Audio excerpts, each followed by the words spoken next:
While this pandemic endures, I'll do my best to ensure that I do a short midweek devotion, just a thought for the week, something that might help us move through this time of isolation and social distancing a little easier. In the book of Amos, the prophet is speaking for God to the people of Israel about the breakdown of the relationship between God and his people. And he asks a question in chapter 3, verse 3. Can two walk together unless they've agreed? Agreement is a bit of a problem for us Westerners.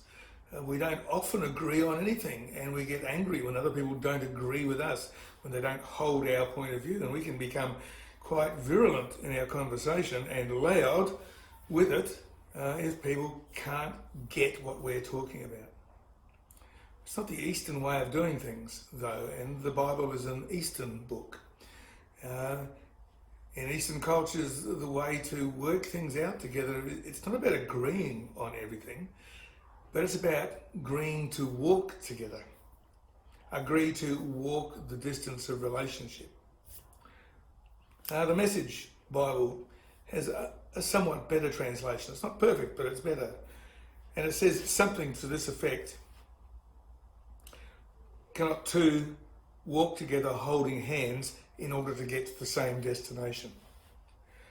So it's about where we're travelling to, and it's about the holding of hands. It's about relationship. We're coming up, my wife and I are coming up to 42 years of marriage this year, and we've been holding hands every time we walk in public or in private for all of that time, and we couldn't not walk together without holding hands. The simple touch, the simple fact of holding hands, we are saying to one another that I am with you wherever we go. We're clinging to one another wherever we go. Now, she and I don't always agree. When I was younger, I held the podium. It was my point of view that mattered, and I really didn't let her express herself that well. But as I've got older, and for quite a while now, to be honest, we listen to one another. We ask each other questions and we listen to what they say. The holding hands is about giving each other space to be who each of us is. It's a recognition that we're each on a different emotional and spiritual journey. That we're not going to think alike, that we're not going to have the same ideas.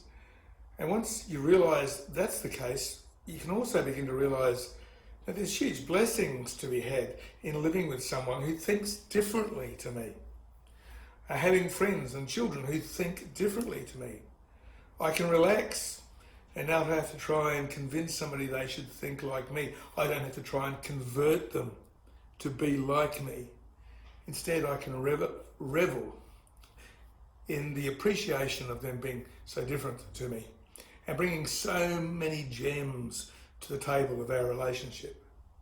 That's what that question is about.